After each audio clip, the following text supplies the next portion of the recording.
in the summer league. We lost 93 to 89. I think that's the final score. Um, but our guy VJ Edgecombe, he was hooping, man. He was hooping. Um, I might butcher some of the stats, Mhm. but I kind of memorized it a little bit.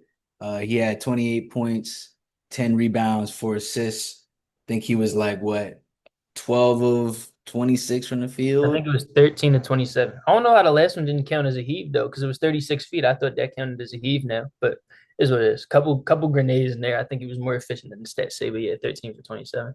I thought he looked really good. I knew that I knew that he was going I knew I was probably gonna like him. I was very surprised with how good he looked last game, in terms of creating his own shot. Because I knew he was a good defender. I knew he was a good slasher, off ball. I know he was like 1 for 7 from three. Two of those were grenades, and then the other ones they looked pretty good. Like sometimes his shot just doesn't fall. I'm not that worried about it. It's going to be a transition from the college line to the three line. Yeah.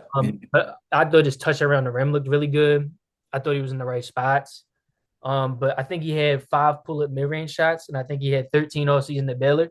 Yeah, that And makes some of that sense. is just like him working on his game, and some of it is like the NBA spacing. He's going to have like more one-on-one opportunities in the mid-range and less people to clog it up. They say the college to the NBA is like doesn't translate very much because of how different offenses are there. Yeah. Um, so I think that's part of the reason why he went number 3 was because he looked so good at the Bahamas with like actual NBA space in there. Um, I was just wildly impressed with his shot creation there, and I think he woke a lot of people up because a lot of people seem to be putting the fake selling on him, saying that he was a role player at best, and I think he looked like a guy that could be a star one day last night, and I was just very happy with him. It was very fun to like not just how well he performed, but just like the type of player he is, like the Yeah, no yeah, decision yeah. that got everybody up. VJ loved his game.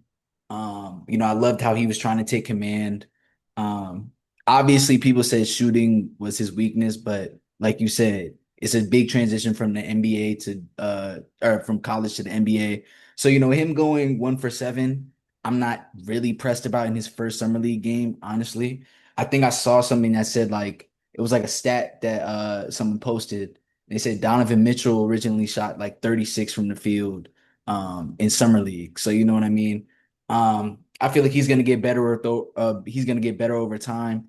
I actually wanted to ask you, and you could tell me what you think about this, but some comps that I felt like were very similar to VJ Edgecombe after really watching him in the summer league was mainly like a more athletic version of or a more athletic mixture of Jimmy Butler, D Wade, and Devin Booker. Even though the Jazz fans love us, shout out to Jazz fans, y'all been showing love.